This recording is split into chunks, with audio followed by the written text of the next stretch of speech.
Okay, അടുത്തൊരു ടോപ്പിക്കാണ് combined stresses എന്ന് പറയുന്നത്. കമ്പൈൻഡ് സ്ട്രെസ്സസ് മീൻസ് ഒന്നിൽ കൂടുതൽ സ്ട്രെസ്സുള്ള ഒരു മെറ്റീരിയൽ ആക്ട് ചെയ്യുന്നതിന് നമ്മൾ കമ്പൈൻഡ് സ്ട്രെസ് എന്ന് പറയുന്നത്. അപ്പോൾ നോർമലി നമ്മൾ അറിഞ്ഞിരിക്കേണ്ട ഒരു കാര്യം എന്ന് വെച്ച് കഴിഞ്ഞാൽ, ഒരു മെക്കാനിക്കൽ സിസ്റ്റത്തിൽ ആക്ട് ചെയ്യുന്ന ലോഡ്സ് നമ്മൾ ഓൾറെഡി പറഞ്ഞു കഴിഞ്ഞാണ്. ഒന്ന്, ആക്സിയൽ ലോഡ് ആക്ട് ചെയ്യുമെന്ന് നമ്മൾ നേരത്തെ പഠിച്ചിട്ടുണ്ട്. സോ ആക്സിയൽ ലോഡാണെങ്കിൽ സിഗ്മ ഈസ് ഈക്വൽ ടു ഒരു ഇക്വേഷൻ നമ്മൾ പഠിച്ചിട്ടുണ്ട്, ഫോഴ്സ് ഡിവൈഡഡ് ബൈ ഏരിയ. അത് കാണാൻ പിടിക്കേണ്ട കാര്യമില്ല. നമ്മുടെ ഡേറ്റാ ബുക്കിൽ ആ ഇക്വേഷൻ എന്ന് പറയുന്നത് നമ്മുടെ ഡേറ്റാ ബുക്കിൽ പേജ് നമ്പർ 2-ൽ 1.1a എന്ന് പറയുന്ന ഇക്വേഷനാണ് അത്. Okay, 1.1a. ദെൻ രണ്ടാമത് നമ്മൾ നോക്കിക്കഴിഞ്ഞാൽ അതിൽ ആക്ട് ചെയ്യാൻ ചാൻസ് ഉള്ള ലോഡാണ് ബെൻഡിങ് ലോഡ് എന്ന് പറയും. Bending load. So bending load അല്ലെങ്കിൽ ബെൻഡിങ് മൊമെൻ്റ് എന്ന് പറയും. Bending moment. Okay, so bending മൊമെൻറ്റിന് നമ്മൾ ഓൾറെഡി ഒരു ഇക്വേഷൻ പഠിച്ചിട്ടുണ്ട്, sigma B is equal to M divided by Z. അതല്ലെങ്കിൽ പേജ് നമ്പർ 2-ൽ ഇക്വേഷൻ 1.1b എന്ന് പറഞ്ഞ് നമ്മൾ പഠിച്ചിട്ടുണ്ട്. ദെൻ മൂന്നാമതൊരു ആക്ട് ചെയ്യുന്ന ഒരു കാര്യമാണ് അവിടുത്തെ ടോർക്ക് എന്ന് പറയുന്നത്. Okay, torque means capital T. അതും ഒരു ഇക്വേഷൻ നമ്മൾ പഠിച്ചിട്ടുണ്ട്. Torque tau is equal to T അല്ലെങ്കിൽ shear stress tau is equal to T divided by Z P എന്ന് പഠിച്ചിട്ടുണ്ട്. അതല്ലാന്നുണ്ടെങ്കിൽ നമ്മൾ ഡേറ്റാ ബുക്കിൽ പേജ് നമ്പർ 2-ൽ തന്നെ ഇക്വേഷൻ 1.1d നോക്കിയാൽ മതി. അപ്പോൾ ഇത്രയും കാര്യങ്ങൾ നമ്മൾ പഠിച്ചിട്ടുള്ളതാണ്. ഇതിൽ നമ്മൾ നോക്കിക്കഴിഞ്ഞാൽ ഈ ഫസ്റ്റത്തെ ആക്സിയൽ ആൻഡ് ബെൻഡിങ് ലോഡിനെ നമ്മൾ പറയുന്ന വേറൊരു പേര് പറയാം, നമുക്ക് നോർമൽ ഫോഴ്സ് എന്ന് പറയും, അല്ലെങ്കിൽ നോർമൽ ലോഡ് എന്ന് പറയും. ഓക്കെ, ഈ നോർമൽ ഫോഴ്സിന് നമ്മൾ ആക്സിയൽ ലോഡിന് സാധാരണഗതി സിഗ്മ എക്സ് എന്ന് നമുക്ക് എടുക്കാം, ബെൻഡിങ് ലോഡിന് സിഗ്മ വൈ എന്ന് നമുക്ക് എടുക്കാം. ഓക്കെ, അതേപോലെ ഷിയർ അല്ലെങ്കിൽ ടോർക്കിനെ നമ്മൾ എന്ത് ചെയ്യും, ടോ എക്സ് വൈ എന്നും നമ്മൾ എടുക്കുന്നു. ഇനി എന്താണ് combined load? Combined load means ഒരു മെറ്റീരിയലിൽ തന്നെ ഈ പല ടൈപ്പ് ലോഡ്, ഒന്നിൽ കൂടുതൽ ലോഡ് ആക്ട് ചെയ്യുന്നെങ്കിൽ, അല്ലെങ്കിൽ കോമ്പിനേഷൻ ഓഫ് ലോഡ്സ് ആക്ട് ചെയ്യുന്നെങ്കിൽ നമുക്ക് എന്ത് പറയാം, കമ്പൈൻഡ് ലോഡ് എന്ന് പറയാം. ഓക്കെ, ഇനി അങ്ങനെയുള്ള കമ്പൈൻഡ് ലോഡിൻ്റെ കേസിൽ നമുക്കൊരു പ്രോബ്ലം തന്നു കഴിഞ്ഞാൽ നമ്മൾ കണ്ടുപിടിക്കേണ്ട രണ്ട് കാര്യങ്ങളാണ്. അതായത് വി വാണ്ട് ടു കാൽക്കുലേറ്റ്, നമ്മൾ രണ്ട് കാര്യങ്ങൾ കാൽക്കുലേറ്റ് ചെയ്യണം. എന്താണെന്ന് വെച്ച് കഴിഞ്ഞാൽ, ഒന്ന് മാക്സിമം നോർമൽ സ്ട്രെസ്സ്. അവിടെ നമ്മൾ കണ്ടുപിടിക്കേണ്ട ഒന്നാമത്തെ കാര്യമാണ് മാക്സിമം നോർമൽ സ്ട്രെസ്സ്, ഓർ അല്ലെങ്കിൽ അതിന് വേറെ പേരുണ്ട് പ്രിൻസിപ്പൽ സ്ട്രെസ് എന്ന് പറയും, പ്രിൻസിപ്പൽ സ്ട്രെസ്സ്. ഓക്കെ, ദെൻ ഇതൊന്നാമത്തെ. ദെൻ രണ്ടാമത് കാൽക്കുലേറ്റ് ചെയ്യേണ്ടതെന്ന് വെച്ചാൽ maximum shear stress. Maximum shear stress. Okay, ഈ രണ്ട് കാര്യങ്ങളാണ് കണ്ടുപിടിക്കേണ്ടത്. ഈ കണ്ടുപിടിക്കാൻ ഒരു ഇക്വേഷനുണ്ട്. അതായത് maximum normal stress. Okay, maximum normal stress sigma 1 is equal to sigma X plus sigma Y divided by 2 plus or minus root of sigma X minus sigma Y divided by 2 the whole square plus tau square X Y എന്ന് പറയും. Okay, plus tau square X Y. ഈ equation എന്ന് വെച്ചാൽ നമ്മുടെ data ബുക്കിൽ page number 5-ൽ 1.8c എന്ന് പറയുന്ന ഇക്വേഷനാണ്. Okay, C ഉണ്ട് and also D. D means എന്താണെന്ന് പറഞ്ഞുതരാം. ഡി മീൻസ് ഈ മാക്സിമം നോർമൽ സ്ട്രെസ് പോലെ തന്നെ ഒരു നോർമൽ സ്ട്രെസ് കൂടെ നമുക്ക് ഇതിൻ്റെ കൂടെ കണ്ടുപിടിക്കേണ്ടതുണ്ട്. അതായത് minimum normal stress. Okay, minimum normal stress.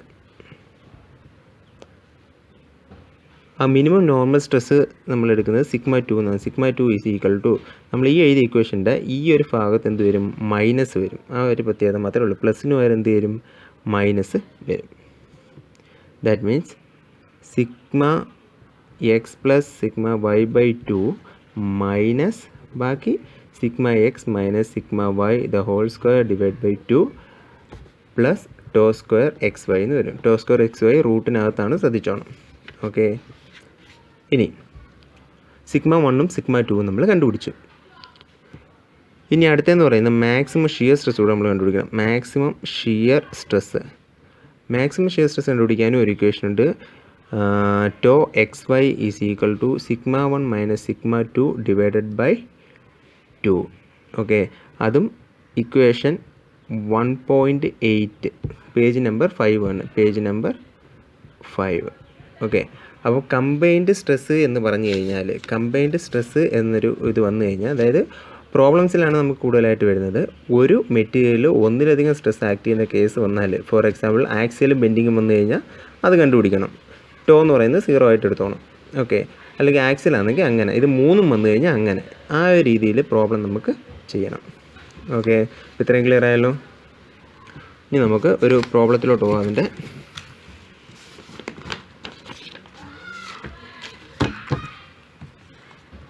Okay, അതാണ്ടേ ഈ ഒരു ക്വസ്റ്റ്യൻ നോക്കുക. Calculate the normal stress at A and B from the figure and also calculate maximum shear stress at A and B. അതായത് ഈ ഫിഗറിൽ എ എന്ന് പറയുന്ന പോയിന്റിലും B എന്ന് പറയുന്ന പോയിന്റിലെയും മാക്സിമം നോർമൽ സ്ട്രെസ്സും കണ്ടുപിടിക്കണം, അതേപോലെ തന്നെ മാക്സിമം ഷിയർ സ്ട്രെസ്സും കണ്ടുപിടിക്കണം. ഇതാണ് നമ്മുടെ പ്രോബ്ലം എന്ന് പറയുന്നത്. ഓക്കെ, അപ്പോൾ ഈ പ്രോബ്ലം ചെയ്യാൻ വേണ്ടിയിട്ട് ആദ്യം നമ്മൾ ആ ഫിഗർ ഒന്ന് നോക്കുക.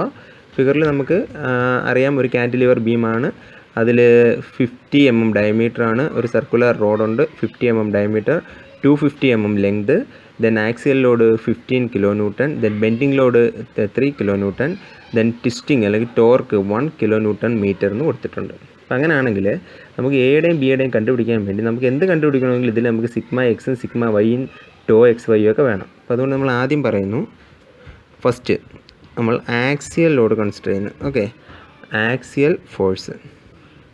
So axial force sigma X is equal to, നമ്മൾ ഇക്വേഷൻ പഠിച്ചിട്ടുണ്ട്, പി ഡിവൈഡഡ് ബൈ എ ആണ് ഇക്വേഷൻ.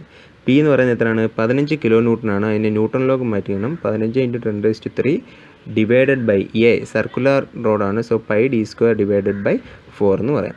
ഓക്കെ, ഇവിടെ ഡി എന്ന് വെച്ചാൽ എത്രയാണ്? സ്മോൾ ഡി 50 mm ആണ് സ്മോൾ ഡി എന്ന് പറയുന്നത്. സോ ആൻസർ എത്ര വരും? കാൽക്കുലേറ്റ് ചെയ്യുക. 7.639 Nm² എന്ന് കിട്ടും. ഓക്കെ, സോ സിഗ്മ എക്സ് ആയി. ദെൻ സെക്കൻഡ്, രണ്ടാമത്തെ ലോഡ് എന്ന് പറയുന്നത് ഇവിടെ ആക്ട് ചെയ്യുന്നതെന്ന് വെച്ചാൽ ബെൻഡിങ് ലോഡാണ് ആക്ട് ചെയ്യുന്നത്. സോ സെക്കൻഡ് ബെൻഡിങ് മൊമെൻറ്റ് നമ്മൾ പറഞ്ഞു അവിടെ സിഗ്മ വൈ അല്ലെങ്കിൽ സിഗ്മ ബി ആണെന്ത് ബെൻഡിങ് മൊമെൻറ്റ് എന്ന് പറയുന്നത്. ആ ബെൻഡിങ് മൊമെൻറ്റ് നമ്മൾ ഡേറ്റാ ബുക്കിൽ അതിൻ്റെ ഇക്വേഷനുണ്ട്. പേജ് നമ്പർ 2 ഇക്വേഷൻ 1.1 ബി എന്നും പറഞ്ഞ് കൊടുത്തിട്ടുണ്ട്. ഓക്കെ, അവിടെ അതിൽ നമുക്ക് ഡയറക്റ്റായിട്ട് ബെൻഡിങ് മൊമെൻറ്റ് കണ്ടുപിടിക്കാം. അതല്ലെങ്കിൽ ബെൻഡിങ് മൊമെൻറ്റ് കണ്ടുപിടിക്കാം വേറൊരു ഇക്വേഷൻ നമ്മൾ നേരത്തെ പഠിച്ചിട്ടുണ്ട്. M/I is equal to sigma B/Y എന്ന് പഠിച്ചിട്ടുണ്ട്. Where Y is equal to D/2, that means 50 / 2 is equal to 25. Then I, moment of inertia is equal to πd⁴/64 is equal to 306.64 × 10⁻³ എന്ന് കിട്ടും. Calculate ചെയ്ത് നോക്കിക്കോണം. Then bending moment M is equal to W × L which is equal to W ലോഡാണ്, അതായത് bending load, അതിൻ്റെ L length, അതിനെ calculate ചെയ്യുമ്പോൾ 75 × 10⁻⁴ എന്ന് കിട്ടും. അപ്പോൾ ഇത്രയും കാര്യം വേണ്ട, നമ്മൾ ആ ഇക്വേഷനിൽ നിന്ന് ഡേറ്റാ ബുക്ക് നോക്കിയാൽ ഡയറക്റ്റായിട്ട് നമുക്ക് എഴുതാം. ഓക്കെ, ഇതിൽ നിന്നും ഈ ഇക്വേഷനിൽ നമ്മൾ സബ്സ്റ്റിറ്റ്യൂട്ട് ചെയ്തെടുക്കുമ്പോൾ sigma B is equal to sigma Y is equal to 61.15 Nm² എന്ന് കിട്ടും. ഓക്കെ, ഇനി ശ്രദ്ധിക്കേണ്ട ഒരു കാര്യം എന്ന് വെച്ച് കഴിഞ്ഞാൽ നമ്മൾ ബെൻഡിങ് മൊമെൻറ്റ് കേസ് പറയുമ്പോൾ ബെൻഡിങ് മൊമെൻറ്റ് കേസ് നമ്മൾ പറഞ്ഞിട്ടുണ്ട്. അതായത് ഇവിടെ നിന്ന് ഇങ്ങനെ ബെൻഡ് ചെയ്യുന്ന സമയത്ത് ഇതിങ്ങനെയാണ് ബെൻഡ് ആവുന്നത്. ഓക്കെ, നമ്മൾ ബെൻഡ് ചെയ്യുന്ന സമയത്ത് എങ്ങനെ ബെൻഡ് ആവുന്നത്? ഈ ഒരു രീതിയിലാണ് ബെൻഡ് ആവുന്നത്. സോ ഇതിൻ്റെ ഔട്ടർ ഫൈബർ എന്ന് പറയുന്നത് ടെൻസൈൽ ലോഡും ഇവിടെ നിന്ന് പറയുന്നത് കംപ്രഷനുമാണ് നടക്കുന്നത്. നമ്മൾ ഓൾറെഡി പറഞ്ഞതാണ്. ഓക്കെ, അപ്പം ഔട്ടർ സെക്ഷൻ അല്ലെങ്കിൽ എ എന്ന് പറയുന്ന ആ ഒരു ഇതിൽ ടെൻസൈലും ബി എന്ന് പറയുന്നത് അടുത്ത് എന്താണ് നടക്കുന്നത്? കംപ്രഷനുമാണ് നടക്കുന്നത്. അപ്പോൾ അത് മനസ്സിലായിക്കണം. So sigma Y at A is equal to tensile ആണെങ്കിൽ അവിടെ നമ്മൾ പ്ലസ് ആയി എടുക്കുന്നത്. Okay, that is equal to 61.15 എന്ന് കിട്ടും പ്ലസ്. ഇനി കംപ്രഷൻ ആണെങ്കിൽ that means sigma Y B section ആണെങ്കിൽ -61.15 എന്ന് കിട്ടും. അപ്പോൾ അതൊന്ന് ഓർത്ത് വെച്ചേക്കാം. ഓക്കെ, ദെൻ മൂന്നാമത്തേത് നമുക്കറിയാം ഷിയർ. ട്വിസ്റ്റ് ഇവിടെ ഉണ്ട് നോക്കിയാൽ മതി, ഒരു ടോർക്ക് ആക്ട് ചെയ്യുന്നു പറഞ്ഞു. സോ അവിടുത്തെ ഷിയർ ലോഡ് അല്ലെങ്കിൽ ഷിയർ ഈസ് ഈക്വൽ ടു നമുക്കൊരു ഇക്വേഷൻ ഉണ്ട് 16T/πd³ എന്നൊരു ഇക്വേഷൻ ഉണ്ട്. ഈസ് ഈക്വൽ ടു 16 ഇൻറ്റു ഇവിടുത്തെ ടോർക്ക് നോക്കണം. ടോർക്ക് എന്ന് വെച്ചാൽ 1 kN ഓക്കെ, ഈ kN ആദ്യം കിലോന്യൂട്ടനെ ന്യൂട്ടൺ ആക്കണം. അപ്പം 1 × 10⁻³ ദെൻ മീറ്ററിനെ mm ആക്കണം. So into 10⁻³ okay, divided by pi into 50യുടെ ക്യൂബ്, പൈ ഡി ക്യൂബ് എന്നല്ലേ, which is equal to 40.74 newton per mm square എന്ന് കിട്ടും. ഓക്കെ, ഈ ഇക്വേഷൻ നമ്മൾ ഡേറ്റാ ബുക്കിലുണ്ട്, പേജ് നമ്പർ 2-ൽ 1.1 D എന്നും പറഞ്ഞ് കിടപ്പുണ്ട്. ഓക്കെ, ഇപ്പോൾ നമ്മൾ എല്ലാ ലോഡും കണ്ടുപിടിച്ച് ഇനി നമ്മൾ ചോദ്യത്തിലോട്ട് പോകാം. നമുക്ക് കണ്ടുപിടിക്കേണ്ടത് എന്താണ്? കമ്പൈൻഡ് ലോഡാണ് കണ്ടുപിടിക്കേണ്ടത്. Okay, combined load. അപ്പോൾ നമ്മൾ കമ്പൈൻഡ് ലോഡ് കണ്ടുപിടിക്കണം. നമ്മൾ ആദ്യം അറ്റ് പോയിൻറ്റ് എയിലെ കമ്പൈൻഡ് ലോഡ് നമ്മൾ കണ്ടുപിടിക്കണം. സോ പോയിൻറ്റ് എയിൽ നമ്മൾ പറഞ്ഞു sigma X is equal to 7.639 നമ്മൾ കണ്ടുപിടിച്ചു. Sigma Y is equal to point എയിൽ സിഗ്മ വൈ എത്രയാണ്? പ്ലസ് ആണോ മൈനസ് ആണോ? പ്ലസ് ആണ്. So 61.15. Okay, then shear stress tau is equal to 40.74 ഇത് നമ്മൾ കണ്ടുപിടിച്ചു. അങ്ങനെയാണെങ്കിൽ അവിടുത്തെ മാക്സിമം പ്രിൻസിപ്പൽ സ്ട്രെസ് അല്ലെങ്കിൽ normal stress at A is equal to നമ്മുടെ ഇക്വേഷൻ എന്താണ്? Sigma X plus sigma Y by 2 plus root of sigma X minus sigma Y divided by 2 the whole square plus tau square X Y. അതിൽ substitute ചെയ്ത് കൊടുക്കുക. Substitute ചെയ്തെടുക്കുമ്പം നമുക്ക് അതിൻ്റെ answer എന്ന് പറയുന്നത് എത്ര കിട്ടും? 87.65 ന്യൂട്ടൺ പെർ mm സ്ക്വയർ എന്ന് കിട്ടും. ഇനി സിഗ്മ 2a നമ്മൾ നേരത്തെ ഇക്വേഷൻ അവിടെ എന്ത് ചെയ്യണം? ഈ ഒരു പോർഷൻ എന്ത് ചെയ്യണം? മൈനസ് കൊടുക്കണം. അപ്പോൾ അതിൻ്റെ ആൻസർ നിങ്ങൾ സബ്സ്റ്റിറ്റ്യൂട്ട് ചെയ്താൽ മതി. അപ്പോൾ അതിൻ്റെ ആൻസർ എന്ന് വെച്ച് കഴിഞ്ഞാൽ -18.89 ന്യൂട്ടൺ പെർ mm സ്ക്വയർ എന്ന് കിട്ടും. ഓക്കെ, അപ്പോൾ സിഗ്മ 1a കിട്ടി, sigma 2a. Then maximum shear stress is equal to rho max is equal to sigma 1 minus sigma 2 divided by 2 which is equal to 53.27 എന്ന് കിട്ടും newton per mm square. അപ്പോൾ point എയിൽ നമ്മൾ എല്ലാ കാര്യങ്ങളും കണ്ടുപിടിച്ചു. ഓക്കെ, ഈ ഇക്വേഷനൊക്കെ നമ്മൾ നേരത്തെ പറഞ്ഞിട്ടുള്ളതാണ്. പേജ് നമ്പർ 5 അതിൽ 1.8 സി ഡി എഫ് ഈ 3 ഇക്വേഷൻ പരിശോധിച്ചാൽ മതി കേട്ടോ. പേജ് നമ്പർ 5 കേട്ടോ, പേജ് നമ്പർ 5 ഈ 1.8 സി ഡി എഫ്. ഓക്കെ, ഇനി അപ്പോൾ നമുക്ക് എയിൽ നമ്മൾ കണ്ടുപിടിച്ചു. ഇനി നമ്മൾ രണ്ടാമത് കണ്ടുപിടിക്കേണ്ട അറ്റ് പോയിൻറ്റ് ബി. അറ്റ് ബിയിലാണെങ്കിലും നമുക്കറിയാം sigma 1 first sigma 1 at B is equal to sigma 1 at ബിയിൽ. ഓക്കെ, അവിടെ നമുക്കറിയാം സിഗ്മ എക്സ് അറ്റ് ബിയിൽ നമുക്കറിയാം sigma X is equal to 7.639. Then sigma Y is equal to ബിയിൽ സിഗ്മ വൈ എത്രയാണ്?